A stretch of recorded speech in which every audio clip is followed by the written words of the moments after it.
What's up, YouTube? Welcome back to Celio's Network. The Limitless Online Series started this past weekend with qualifier number 1 and had 945 players competing, making it the largest PTCGO tournament ever held. There were 2 days of competition with a cut to top 8, and we will be looking over those top 8 decks today. This was qualifier number 1, and there are still 3 more qualifiers left before the Invitational, so head on over to limitlesstcg.com if you want more information on how you can sign up for the qualifiers to possibly get your spot in the Invitational. Qualifier number 1 was sponsored by potownstore.com, just like this channel is, so if you need any PTCGO codes, be sure to check out potownstore.com and use code CELIO for 5% off. Alright, so let's get into the top 8 deck lists from the qualifier number 1.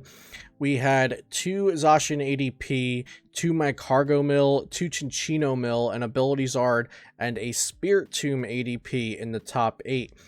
So Spiritomb ADP, definitely a rogue deck coming out here in the top 8, piloted by Ross Cawthon, and Mike Fouché also played this deck.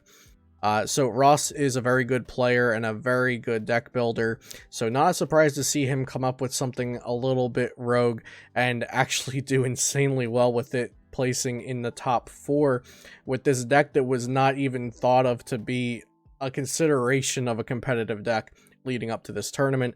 And then also we'll see 2 My Cargo Mill, Zachary Cooper and Sam Epstein piloting these to both top 8 finishes.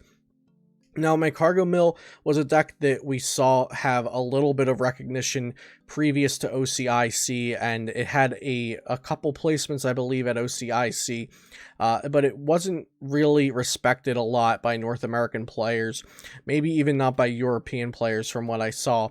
So it was definitely a deck that died down for a while, and players kind of discovered in the past week, maybe even a few days before the tournament, that this deck was actually very, very powerful, and a handful of players played it, and it ended up having a really nice showing in today too. If you go further down this page, you'll see one in top 16, one in top 32, a couple in top 32 actually. So My Cargo Mill ended up having a really nice showing when not even being on the radar the week before the tournament. Chinchino Mill had 2 placings as well. Zacian ADP, kind of known as the best deck in format, had a 1st and 4th place finish, winning the whole tournament. And then Ability Zard also snuck in there at 7th place. One thing I want to point out before we go into the lists is that there were a total of 945 players, and that included Masters, Seniors, and Juniors. And a Junior actually was able to take Chinchino Mill to top 8. That was Wyatt S. in 8th place. So I just thought it was crazy to see a Junior player go through the 14 rounds of day 1 and however many rounds of day 2 and make it into top 8 of a mostly Masters tournament. So shout out to Wyatt and his family, who are patrons of mine over at patreon.com, and congrats to a Junior player for making it in the top 8 of this tournament, which I just think is such a huge accomplishment. So we're going to start out with Wyatt's Chinchino Mill over here. So an interesting thing about this deck, or a couple interesting things we'll see, it has the Aerodactyl GX, which was being teched into this deck as a Stinger GX counter. I've covered this before on the channel, but just as a quick refresher, you play the Mewtwo and Mew GX in here already to copy My Cargo's Burning Magma to finish off the opponent's deck when you're milling them, but you can also copy the Wild Dive GX to knock out an opposing Mewtwo and Mew GX. If they Stinger GX put you both down to 3 prizes, you can just win the game right there by using Wild Dive GX. Another inclusion in this list that I want to talk about is the Magneton with Call Signal that some mill players did play, some did not. The Call Signal ability reads, once during your turn, you may search your deck for up to 3 supporter cards and put them into your hand. If you searched your deck in this way, this Pokemon is knocked out. So you knock out Magneton and you can get 3 supporters, like a Lieutenant Surge and Double Belelba. This does 2 things. One, it actually searches out your 3 supporters, which is a really good effect. And it allows your opponent to take a prize card because you knock out your own Pokemon, which means you go behind on prize cards and you can start using Lieutenant Surge. So this is especially useful if your opponent is trying to not allow you to go ahead on prize cards or behind on prize cards. If they don't want to go ahead, maybe against like a Malamar deck, that is using Tina's attack to deal 40 damage to themselves and knock something out, so they keep the prizes even at some point, or they're just spreading damage to your bench and not knocking anything out right away. Call Signal can be really useful in those situations. In addition to those two cards that the deck did include, it did not have Team Yell Grunt, which some mill players did choose to run. I've seen some mill players actually saying the Yell Grunts were not that useful and just the Crushing Hammers are fine. So not including the Yell Grunt possibly made room to have the Aerodactyl GX and the Magneton in this list. Whether or not you want to play the Yell Grunt or you think it's good or not, this deck did make top 8, so I think it's a great list to start out with, in addition to the other Chinchino mill list, which we'll take a look at in just a bit. So next here we've got Kevin Kruger's Reshizard list, or Firebox list, whatever you want to call it. I feel like if you've seen one Firebox list, you've for the most part seen them all, but there are a couple cards that change from list to list, like Fire Crystal or Poke Gears. And there's actually one card here that most Firebox lists, I'd actually say all of them except this one, don't play.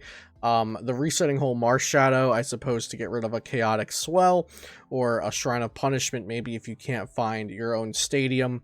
So definitely a unique inclusion here from Kevin. But other than that, it's looking pretty run-of-the-mill. There's not really much to do with Firebox before Rebel Clash comes out, so for this format, I think this is looking really good, and he's playing the 2 Poke Gear to hit your welders more consistently, and then also the Pal Pad to get them back. I think Pal Pad's in just about every Abilities Art list, but I don't see Poke Gears in every single list. And then also the 3 Pokemon Communication for extra Pokemon search, and no Cherish Ball. I usually do see Cherish Ball, so a couple different changes here and there, but Abilities Art really doesn't change too much, and I don't think there's too much to do with it as far as being unique goes, up until Rebel Clash comes out, where we'll get the Dubwool V and the Ninetales V as some other attacking options.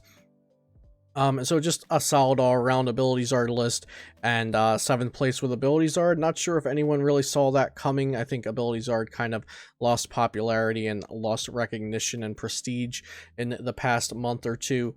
But yeah, Kevin took it to a top 8 finish. Now moving on to the Magcargo Mill list, I know you've all been waiting for. 6th and 5th place actually both played the same exact 60. That's Sam Epstein and Zach Cooper both played this list you see here on the screen, and Magcargo Mill seems to have taken a lot of people by surprise this past weekend. So you use the Smooth Over ability to put a card on top of your deck and then draw into that exact card with Primate Wisdom, so it's a really neat combination. And of course, you use the Burning Magma GX to finish off your opponent's deck, just like you would in the Chinchino Mill. And then some other similarities to Chinchino Mill, you're running the Lieutenant Surge, the Cynthia and Caitlyn, the Belelba and Bryson Man, the Arnguru Resource Management, the Zacian for early draw, the Mewtwo and Mew GX to copy the Magcargo GX if you have to. And here's where we see a difference. There's the Mareep with Fluffy Pillow that leaves your opponent's active Pokemon asleep, and then the Slumbering Forest that makes them have to flip 2 heads instead of 1 to wake up. So this combination can be very annoying and can stall at your opponent for quite a few turns, in addition to the Lily's Polka Dolls, so even if they do get to attack, they might just be hitting into a doll. So this deck can be very annoying if not prepared for, and even if you're preparing for it, a lot of decks do play for Switch already. But that can still not be enough. Like I said, even if you get past the sleep effect, you might have to hit into a Lily's Polka Doll. So they really buy themselves a lot of turns to set up and mill you out of the game. So definitely an annoying deck, but also a very strong deck that a lot of players counted out. And I think we're going to see this again in the next qualifier in a couple of weeks. Moving on to the top 4 Zacian ADP list piloted by Ithiel Arki. It's actually using the Guzmahala Tag Call engine, which was kind of pushed out of the meta by the Energy Spinner Acrobike Aggro engine that Tord Reklev popularized. But yeah, this list did get top 4, and it's running a couple interesting techs, like the Galarian Zigzagoon with the Headbutt Tantrum that puts an extra damage counter on one of your opponent's Pokemon, and it's using the Tapu Fini that can one-shot a Baby Blown for just an energy, and when you're taking 2 prizes because of Alter Creation, that can be really strong. and they're doing a nice split on the tools here. One big charm, one air balloon, one escape board, one metal frying pan, and one vitality band. A nice selection of tools here, and you're using Guz Mahala in the deck, so you can just grab one of these if they're in there. And also, let's note that they're playing 9 gust effects with 4 custom catcher, 4 Pokemon catcher, and 1 great catcher. So actually a very aggressive list while also being conservative with the 2 Guz Mahala and the tag calls. A very interesting list. I do wonder if we'll see players take this list for the next qualifier, or at least adapt some things from it. I really like the 4 Pokemon catcher, but I was not running 9 catcher effects in my lists leading up to this, so maybe I will have to try that out. It seems very aggressive, especially with the Zigzagoon and the Vitality Band. So a really interesting list here in the top 4 from Ithiel, and I do think we'll see some players try to adapt some things from this deck, but it's very different, so I'm not sure if we'll see any exact copycats for the next qualifier, but it looks very aggressive, very conservative at the same time, so I think it's a lot unlike anything we've ever seen so far, and yeah, we'll have to see how it does in the coming weeks for the next qualifier, but definitely a very interesting list here from Ithiel. Next, we've got Spiritomb ADP from Ross Cawthon, placing 3rd in the first qualifier. This list is definitely a crowd pleaser. I think a lot of people were very excited to see a rogue deck do so well. Spiritomb's a very cool card, and it kind of got pushed out of the format. Any chance it had was stopped by ADP, just overpowering it, taking 2 prizes at a time on it, and it's been combined with ADP here in a very interesting way.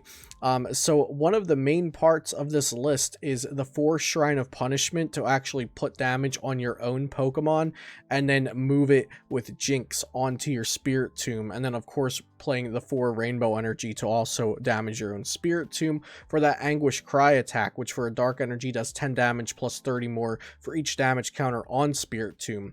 And then if Spiritomb already has 3 damage counters at least on it, Hustle Belt makes it do 60 more damage to the defending Pokemon, plus a buff from the Alter Creation, of course. So this deck is just so awesome. I'm really glad and so stoked to see a rogue deck do so well in the Limitless Qualifier.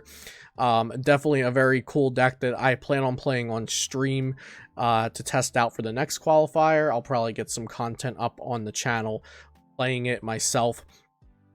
Just such an awesome thing to see new decks still coming out of the Ultra Prism through Sword and Shield standard format. Really nicely built list and a great finish from this rogue deck. So here we have the 2nd place Chinchino Mill list. I don't want to spend too much time on it since we already looked at Chinchino Mill earlier with the 8th place list, but I do want to mention this deck does not play the Aerodactyl GX and the Magneton that the 8th place list was using, but it does have the 2 Team Yell Grunt to put your opponent back on energy attachments just a bit, and that's really the only difference here. It's not playing the Stinger GX counter in the Aerodactyl GX, and it's not playing the Magneton for those situations where you want your opponent to take a prize card, so you can search for the supporters and go behind on prizes quicker or at your leisure. So it does play the Team Yell Grunt, of course, but like I said, you kind of have to choose, do you want those techs or do you want this extra energy denial? And it looks like the 2nd place list piloted by Dominic, he decided he wanted the Team Yell Grunts for some extra energy denial, and it paid off. He got 2nd place. These lists aren't too different though, and I think either one is fine if you want to start testing out or practicing with Chinchino Mill for the next qualifier. So here we have the Zacian ADP list that won the first qualifier of the Limitless Online Series. This one is much more like Tord Reklev's popularized aggressive version, with Marnie and Professor's Research being the only supporters, although this list chose to run a 3-3 split instead of 4 Research and 2 Marnie, and then it's running the Acrobike and Energy Spinner items in place of the Guz Mahala Tag Call engine. This list is running the Tapu Fini just like the other list in top 8 had, So I think it's really interesting to note that both of the successful Zacian ADP lists, or both of the lists in top 8, were running the Tapu Fini to tech against Baby Blound. So that's something really interesting to note moving forward when preparing for the next qualifier. Other than that, nothing too special to talk about for this particular Zacian ADP list. Just the fact that it is based on the aggressive version that Tord Reklev popularized, and it has that Tapu Fini to tech for Baby Blounds, just like the other Zacian ADP list had. So there you have it, the top 8 deck lists of the qualifier number 1 of the Limitless Online Series. If you'd like to export any of these deck lists for PTCGO, head on over to limitlesstcg.com to do so. Be sure to subscribe to this channel if you'd like to see more content like this in the future, and also follow me on Twitch so you don't miss any of my live streams. I hope you all enjoyed this video, and I'll see you next time here on Celio's Network.